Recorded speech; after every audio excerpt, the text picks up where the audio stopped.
Muy bien, quería preguntarles, cuando ustedes ven esta imagen, ¿qué se les viene a la mente? ¿Está cómodo? ¿Por qué está cómodo?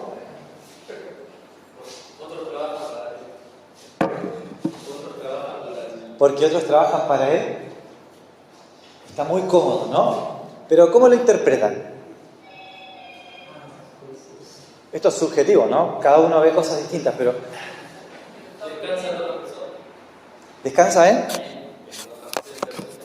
Descansan otras 6 personitas. Muchas personitas. ¿Esas personitas estarán felices o no? No se ve que estén muy felices. Se ve que están más bien oprimidas. De hecho, algunas quieren escapar. Exactamente. Y esta persona entonces está muy cómodo, pero a costa de los demás, porque los está aplastando, ¿no? Exactamente, los está aplastando. Bueno, el texto de hoy nos va a hablar un poquitito acerca de eso que sucede como una realidad en nuestra sociedad, en nuestras vidas. Y esto se encuentra en la Epístola a Santiago, capítulo 5, y vamos a ir leyendo los versículos de a uno. Y a mí me gustaría también ir explicando estos versículos. Así que vamos a hacer así como 2 pantallazos al texto, uno más general y después uno más en detalle, con algunas preguntas. Así que si alguno de ustedes, como ahora recién, quiere participar y decir algo, está buenísimo. Vamos entonces al primer versículo, que nos dice: ahora ustedes los ricos, escuchen con cuidado, lloren a voz en cuello por las calamidades que les sobrevendrán. Nosotros veíamos recién esta imagen, ¿no? Y aquí está entonces un hombre rico. Y está diciendo el texto que les sobrevendrá. Hay algo que va a venir en el futuro. Y les dice que lloren por eso. Otra versión dice aúllen, o sea, como que tremendo lo que viene. Pero, cuando ustedes ven esta imagen, ¿qué ven? Un tesoro. ¿Y ese tesoro está, cómo está? ¿Se ve claro o no? No. Ese tesoro está, como dice el versículo 2.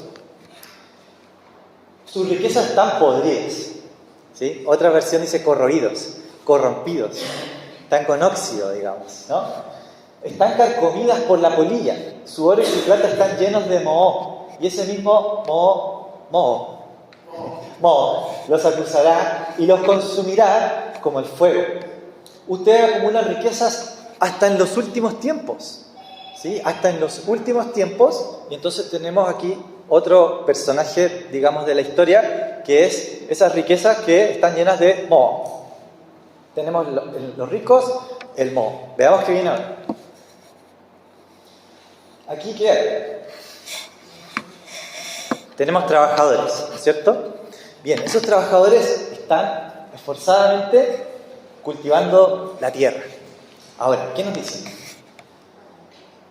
Pero claman contra ustedes los sueldos que con engaños no han pagado a los que trabajaron, levantando sus cosechas. Y el clamor de esos trabajadores ha llegado a los oídos del Señor de los ejércitos. Entonces vemos que estas riquezas, ¿por qué estarán corrompidas estas riquezas? Porque están explotando al trabajador. Exacto. Nos dice que los sueldos y el clamor de esos trabajadores ha llegado, ellos han explotado. Y entonces el Señor, ¿qué pasó? Escuchó el clamor. Llegó, ¿no? Ellos clamaron a Dios y ese clamor ha llegado. Así que, tremendo. ¿Qué sigue? Aquí en la tierra ustedes han vivido rodeados de placeres y lo único que han logrado es engordar para el día de la matanza. A la gente honrada la han condenado a morir, así que ellos pudieran defenderse. Así que ahora, al principio se acuerdan que decía, clamen ricos, aúllen, porque va a venir algo. ¿Y qué va a venir? El día de la matanza. El día de la matanza es una imagen que es como cuando se engorda un animal mucho, ¿no? para el día de la matanza. Entonces ellos se han engordado, ellos han vivido llenos de placeres a costa del prójimo. Y eso a Dios no le agrada. Veamos qué viene. ¿Qué viene? El Señor viene. ¿Quién viene? El Señor viene. Ahora eso va a ser lo que nos dice este versículo. Pero ustedes, hermanos, ¿ya? Tengan paciencia hasta la venida del Señor. Fíjense en el labrador, cómo espera el preciado fruto de la tierra y cómo aguarda con paciencia a que lleguen las lluvias, tempranas y tardías. Así que ahora va a venir algo así como un leitmotiv, algo que se va a ir repitiendo mucho. Me gustaría que lo vayamos viendo, porque ahora viene el día del Señor y nos dice que tengan paciencia a estos hermanos, que posiblemente muchos de ellos estaban siendo oprimidos por sus trabajadores, estaban pasando por situaciones muy difíciles. Y entonces vamos a ver la paciencia. La paciencia se va a repetir en todos los versículos que vienen a continuación, y no es casualidad. ¿Qué nos dice el siguiente versículo? También ustedes tengan paciencia y manténganse firmes, que ya está cerca la venida del Señor. Hermanos, no se quejen unos de otros para que no sean condenados. Vean que el juez ya está a la puerta, ¿sí? Vean cómo se van repitiendo cosas, ¿no? Dice que viene el día del Señor, dice que viene el día de la matanza, dice que el juez ya está a la puerta, ¿sí? Eso es algo que se va repitiendo, o sea que el Señor viene a hacer justicia. Eso se repite. Y ahora se repite la paciencia. Tengan paciencia. El siguiente versículo nos dice, nuevamente, paciencia, paciencia. Hermanos míos, tomen como ejemplo de sufrimiento y de paciencia a los profetas que hablaron en el nombre del Señor. Es fácil hablar de paciencia. Y es fácil que yo me pare aquí y les diga, hermanos, la paciencia. Vamos a entrar a ver cómo tener paciencia. Porque el siguiente versículo nuevamente nos dice, recuerden que nosotros consideramos dichosos a los que pacientemente sufren. Ustedes ya han sabido de la paciencia de Job y saben también cómo lo trató el Señor al final, porque Él es todo compasión y misericordia. Así que ya tenemos un panorama general de estos primeros versículos, ¿no? Vamos a hacer un resumen. Tenemos a los ricos que han explotado. ¿Y sus tesoros cómo están? Podridos. Se los come la polilla, ¿no? Nos recuerda lo que dice Jesús, que no hagamos tesoros en la tierra, sino en los cielos. ¿Por qué? Porque aquí los tesoros se los come la polilla, un animal, un insecto tan pequeñito, ¿no? Pero ¿por qué esos tesoros están corrompidos? Porque son fruto de la opresión, ¿sí? Son frutos de maltratar al prójimo. Después de eso, entonces nos decía, hermanos, tengan paciencia. ¿Por qué? Porque viene el Señor. Y esto nos llena de esperanza. Vamos a hacerle algunas preguntas al texto y vamos a tratar de que el mismo texto nos vaya dando la luz. Así que les voy a plantear algunas preguntas, les animo a participar y que veamos qué dice el texto. Entonces, nuevamente tenemos el versículo 1.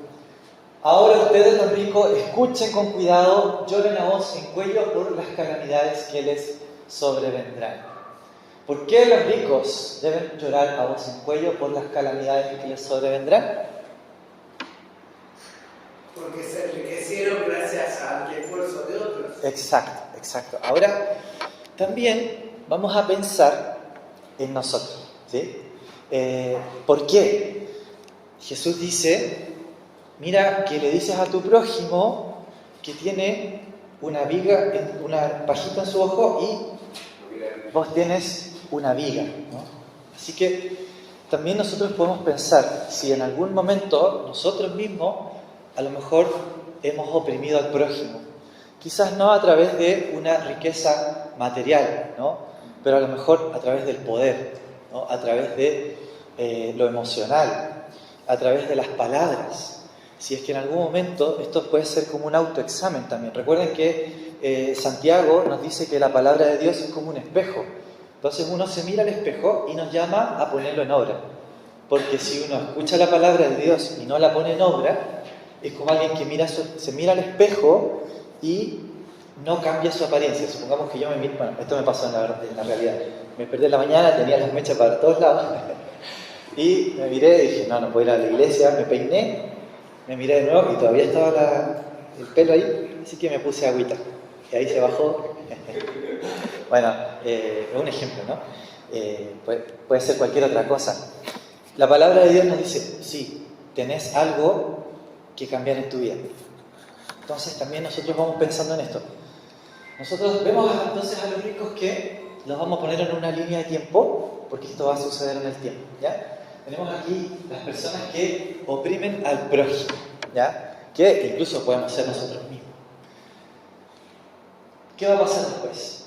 Sus riquezas están podridas y sus ropas están carcomidas por la polilla. Su oro y su plata están llenos de moho.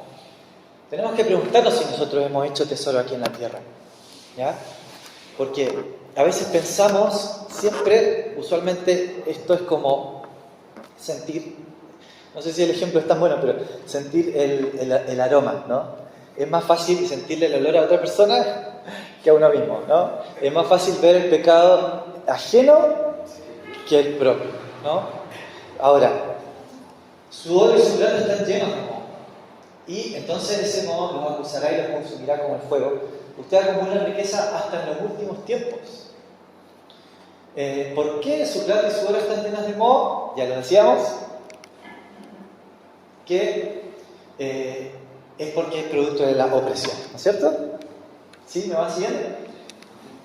Después, claman contra ustedes los sueldos que con engaños no le han pagado a los trabajadores. Y el clamor de esos trabajadores ha llegado a los oídos del Señor. Entonces vamos a poner ahora a esa gente honrada. Vamos a poner a los trabajadores que sí han trabajado esforzadamente. Los vamos a poner en nuestra línea de tiempo para entenderlo.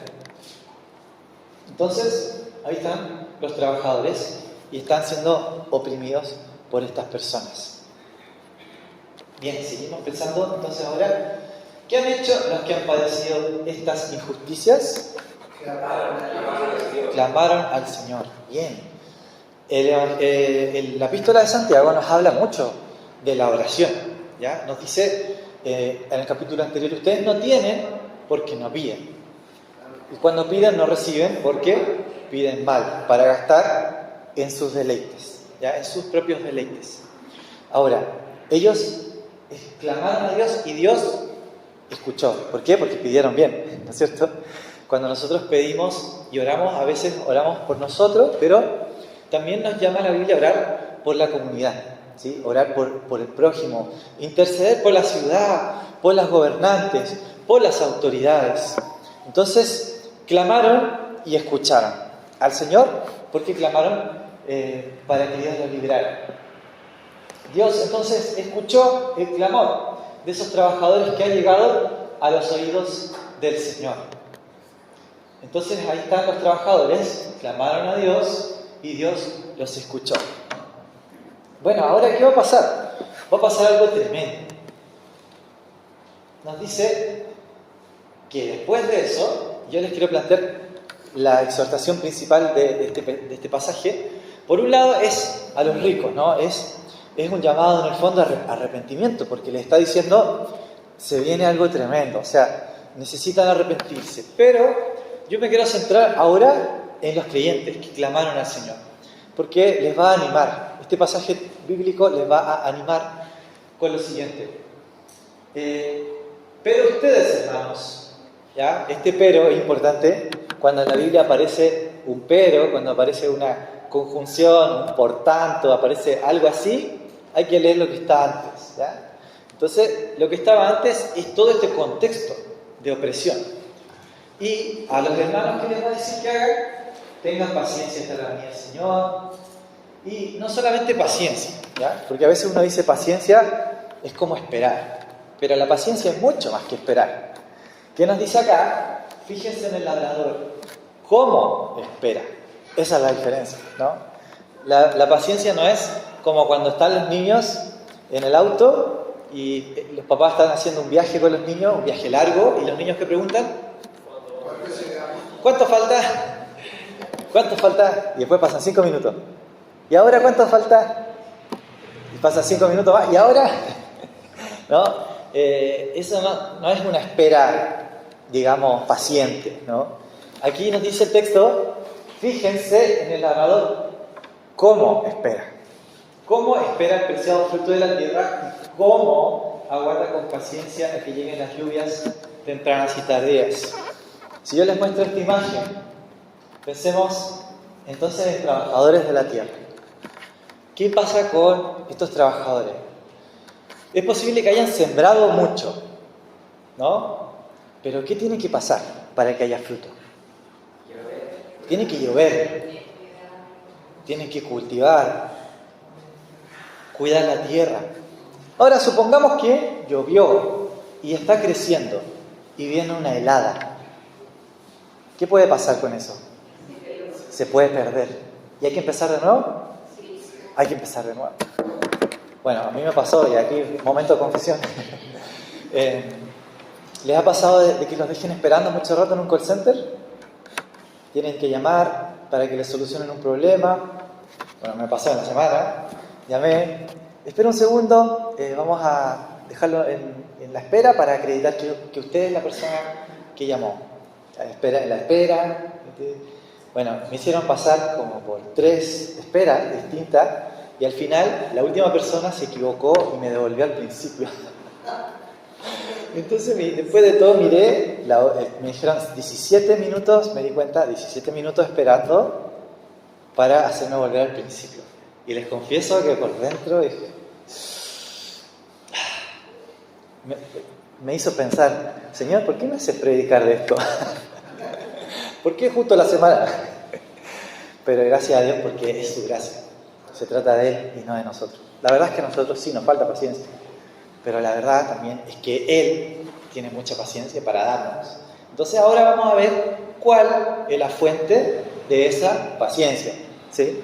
En mi caso, volví al Señor porque en el Señor encontramos consuelo, refugio y paciencia. Bueno, vamos a ver entonces cuál es la paciencia. ¿De dónde se saca la paciencia? Porque dice que tengan paciencia y manténganse firmes, ¿sí? Afirmen sus corazones, dice otra versión. Porque ya está cerca la venida del Señor. Quiero que pienses que las personas están esperando, pero si se quedan solamente en el presente, ¿qué es lo que van a ver? Solo su situación. Quizás la cosecha perdida, la respuesta de la oración, que todavía no ha llegado esa respuesta como la esperaste. A lo mejor que ese hijo, ese familiar todavía no conoce al Señor. A lo mejor que ese trabajo todavía no llega. A lo mejor que eso que está en tu corazón todavía no sucede. Ahora, si te quedas con eso, la verdad es que sí, tenés razones para frustrar. Pero nos dice aquí que hay una fuente. Nos dice que ya está cerca la venida del Señor, ¿sí? Primero de Juan nos dice que cuando nosotros le veamos, seremos semejantes a Él porque lo veremos tal como Él es. Y todo aquel que tiene esta esperanza se purifica a sí mismo como Él es puro, ¿sí? Entonces, cuando nosotros tenemos también estos ojos puestos en Jesús, nos llena de esperanza. Porque nosotros sabemos que, como dice al principio del texto, hay un clamor que ha llegado a los oídos del Señor y que también el Señor va a hacer justicia. Pero también el Señor nos contesta hoy llenándonos de expectativa y de fe, de esperanza. Nos dice, hermanos, no se quejen unos de otros para que no sean condenados, ¿ya? La tendencia natural cuando nos falta la paciencia es la queja, es el reclamo, es la quejabanza. ¿Han tenido quejabanza alguna vez? ¿En vez de alabanza? La quejabanza, ¿por qué? Y querer romperlo todo y querer tirarlo todo por la borda, ¿no? No digo que no van a haber momentos así, pero ¿cómo reaccionamos frente a eso, no? Y yo creo que aquí está ahí una exhortación y es a mirar a Cristo. Nos dice, vean que el juez ya está a la puerta. Vean que el juez ya está a la puerta. ¿Quién es el juez? El Señor, el Señor. Entonces, ¿qué es lo que va a pasar? Que el Señor viene, ¿ya? Aquí está de nuevo nuestra línea de tiempo, ¿ya? Quiero que veamos cuál es la dinámica de nuestra vida. Nosotros pasamos por momentos que puede ser de opresión, de dificultades, de espera, de luchas. Pero si en ese proceso hay paciencia, que es la que está abajo ahí, fortaleciéndose, nuestro carácter empieza a ser transformado, ¿sí? Y empezamos a vivir y a reflejar la vida de Cristo en nosotros. Y la venida del Señor es inminente, no sabemos cuándo, pero sabemos que es una promesa, ¿no? El Señor viene. La iglesia primitiva lo decía, ven Señor Jesús, y hay un anhelo de la venida del Señor, ¿no es cierto? El Señor es el juez que viene a hacer justicia. ¿Y qué va a pasar? ¿Qué trae consigo la venida del Señor? Hay algo que trae en el presente y algo que va a traer en el futuro. En el presente a nosotros, ¿qué nos trae? Paciencia. Nos trae paciencia y esperanza. Mirar a Jesús, mirar cómo Él sufrió, nos trae paciencia. ¿Por qué? Porque nos pone un ejemplo. Tomen como ejemplo de sufrimiento y de paciencia a los profetas que hablaron en el nombre del Señor.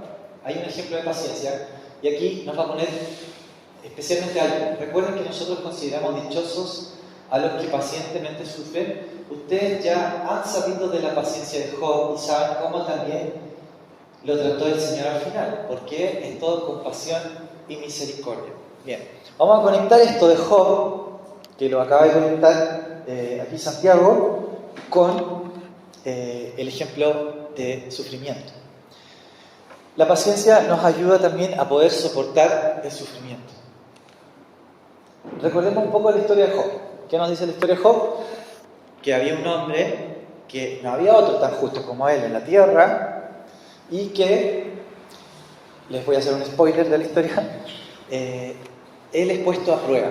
¿Sí? Él es puesto a prueba, pierde familia, pierde posesiones, incluso pierde la salud y comienza a tener una enfermedad muy dolorosa en su piel, y en un momento él se quiebra y comienza a sufrir mucho.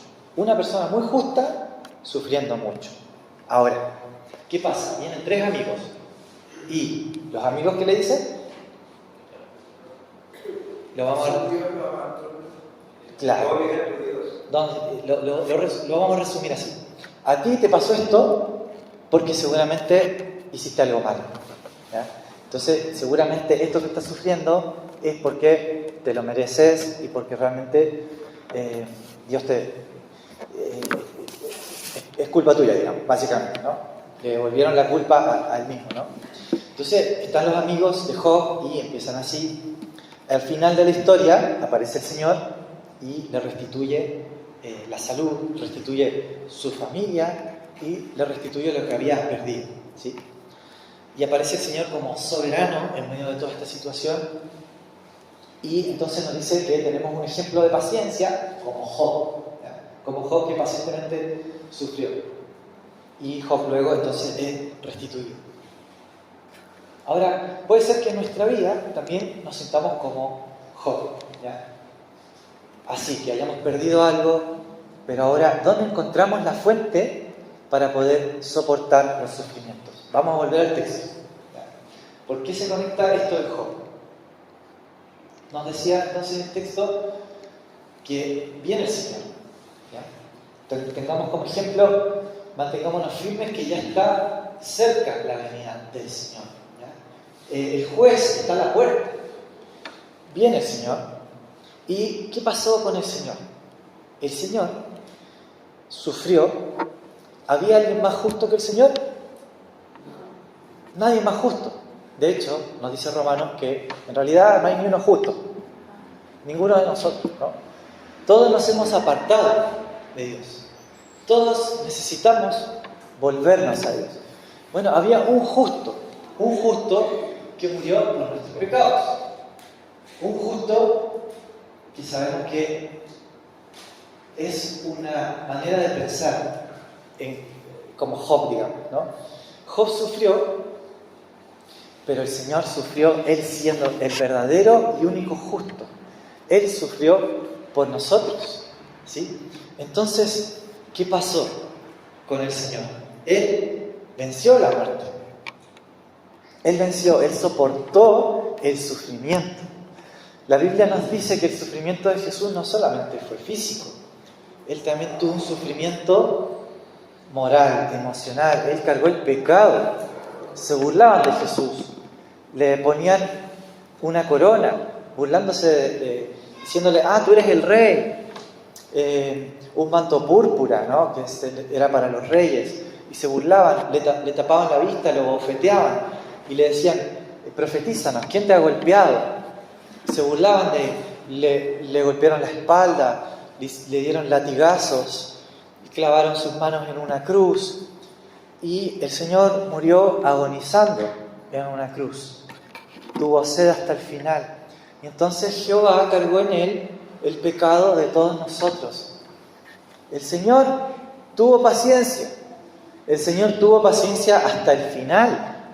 Y entonces, si nosotros necesitamos paciencia, primero que tenemos a alguien que puede entender nuestros sufrimientos, porque Él mismo sufrió. Él mismo sufrió. Ahora Él venció la muerte. Él venció el pecado.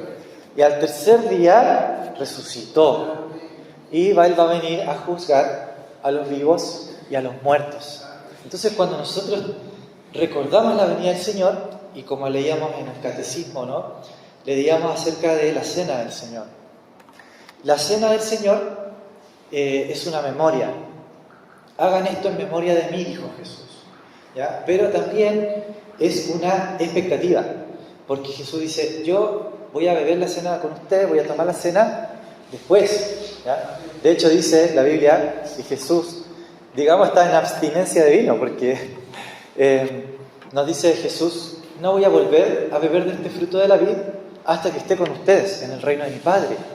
Entonces, la cena del Señor también nos anuncia la venida del Señor, que es algo que a lo mejor no mencionamos tanto, pero es bíblico.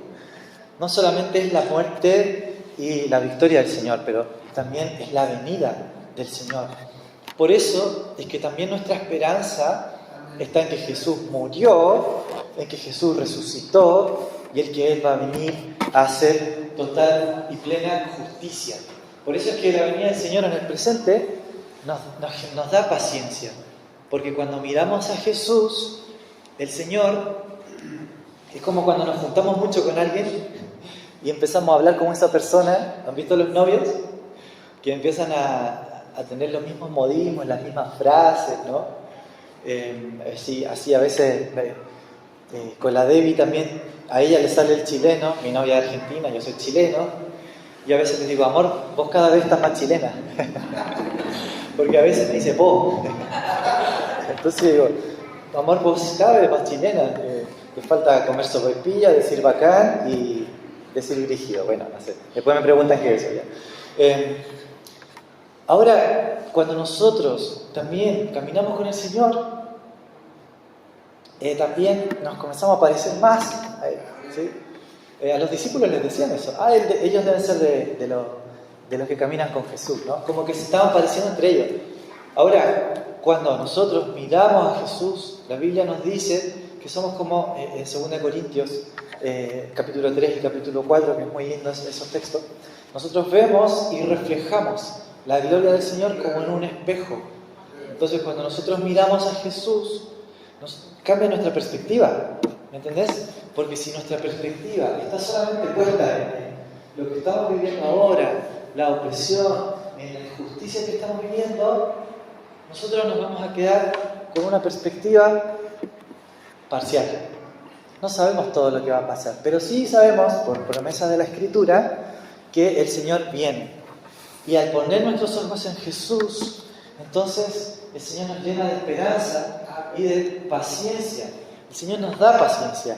La que no tenemos, la encontramos en Jesús. Porque Jesús es la fuente de toda paciencia.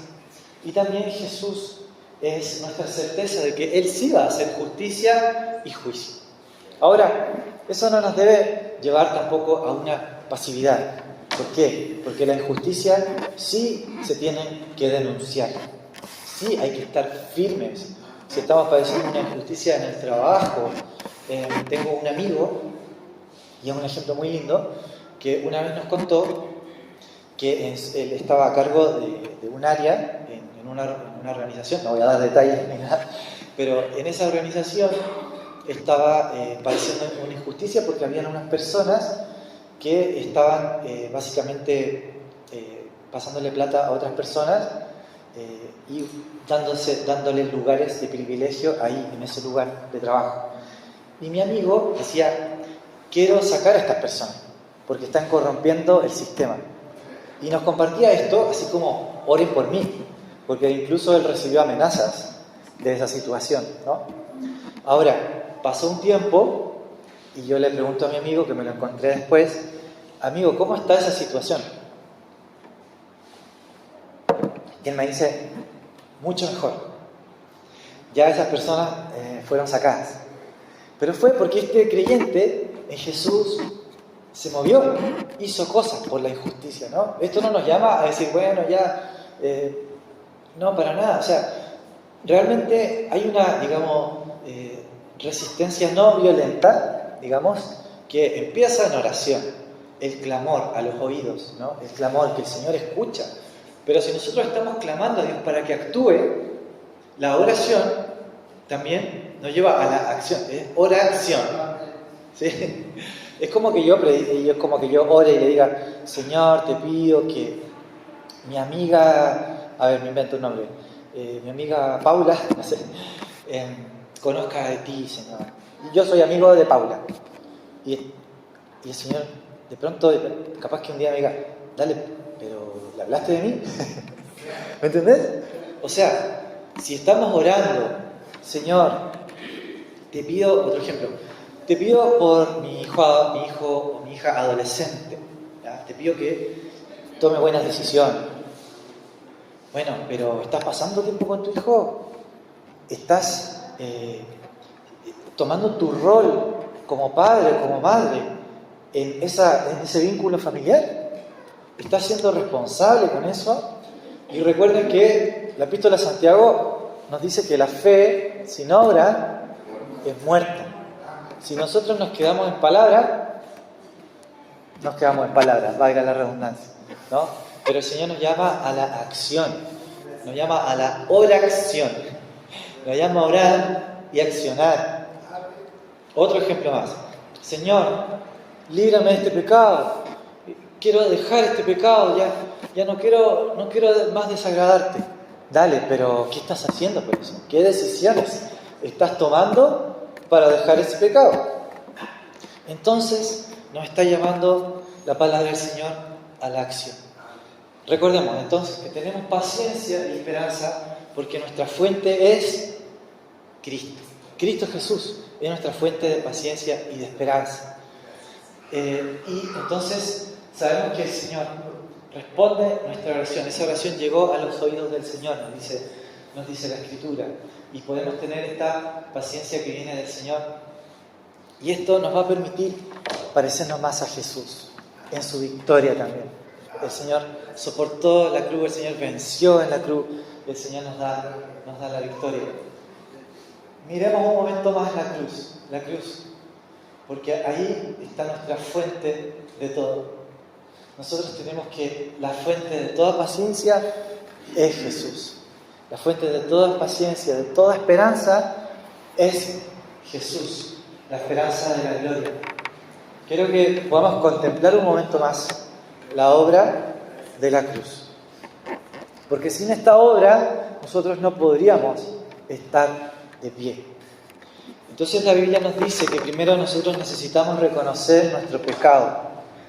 Cuando en el libro de los Hechos ocurre la gran predicación masiva, se levanta Pedro en Hechos capítulo 2 y predica y le dice que Jesús ha muerto y ha sido crucificado por sus pecados, por nuestros pecados.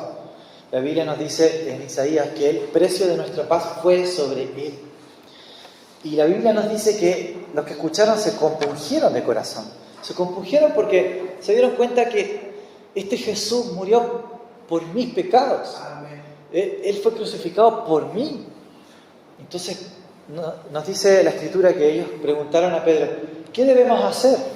¿Qué debemos hacer frente a lo que nos acabas de decir? Y Pedro les dice, arrepiéntanse y bautícese cada uno en el nombre del Señor Jesús. Arrepiéntanse, conviértanse. Por eso es la importancia del bautismo también, ¿no? Si nos hemos arrepentido, necesitamos dar un paso de fe del bautismo, pero arrepiéntanse para que sean borrados sus pecados.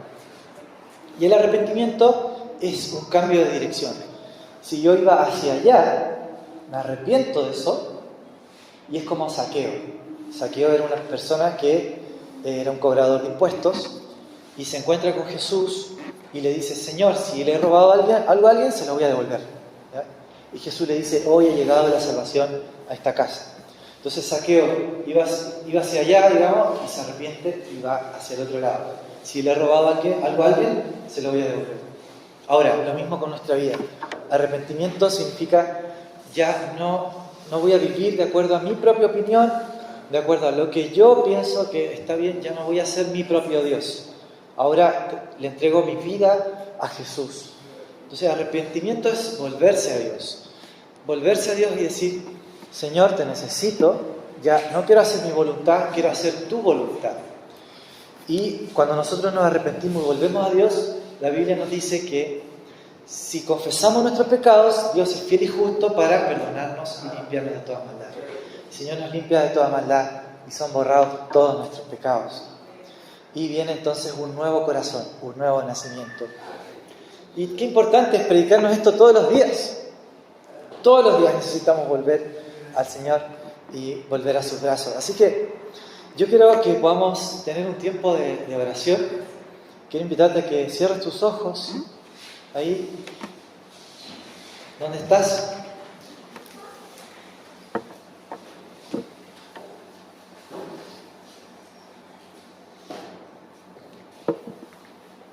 Yo quiero invitarte a que volvamos nuestro corazón a Dios. ¿Sí?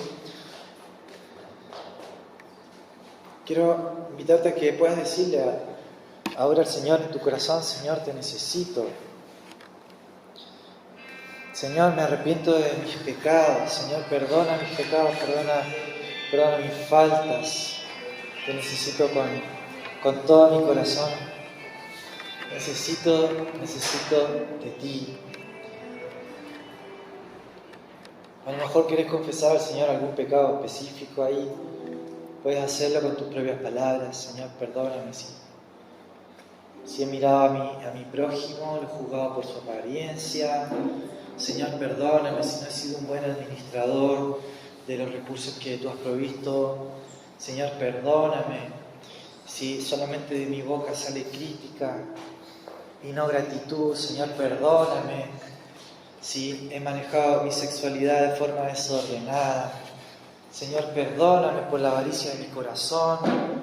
Señor, perdóname. Limpia mi pecado, límpiame hasta lo más profundo de mi ser. Vuelvo mi corazón a ti si he codiciado mi corazón. Señor, perdóname si no ha abundado tu amor en mi vida, sino que más bien ha abundado las obras de la carne, la ira, el enojo. Perdóname si no he tratado bien a mi hijo o a mi cónyuge. Señor, límpiame de mis pecados, Señor. Gracias por tu perdón. Gracias por tu perdón. Si confesamos nuestros pecados, Él es fiel y justo para perdonar nuestros pecados, para limpiarnos de toda maldad. Gracias por tu perdón, Señor.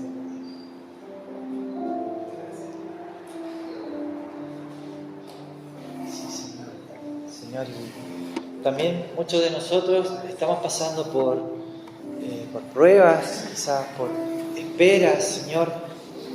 Algunos en su trabajo, otros en su familia, otros en situaciones personales. Señor, sabemos que tú eres la fuente de toda paciencia. Y yo quiero invitarte, si quieres, puedas ponerte en pie conmigo y extender tus manos hacia adelante, si así lo sientes. Y Señor, venimos a ti, que eres la fuente de toda paciencia. Te miramos a ti, Jesús, que vas a volver, Señor. Nuestros corazones están expectantes por tu venida. Y venimos a ti, Señor, con los ojos puestos en ti, sabemos que esa espera, esa expectativa nos llena de esperanza y nos llena también de tu gracia para esperar con paciencia. Gracias, Señor, porque en ti, Señor, en ti está completa nuestra espera. En ti está nuestra fuente, Señor. Y vamos a cantar esto con fe. No como una canción más que quizás la sabemos, sino que realmente con expectativa. Si no te sabes la letra, sencillamente disfruta y tengamos un momentito más ahí de entrega al Señor mientras seguimos adorando. Gracias, Señor.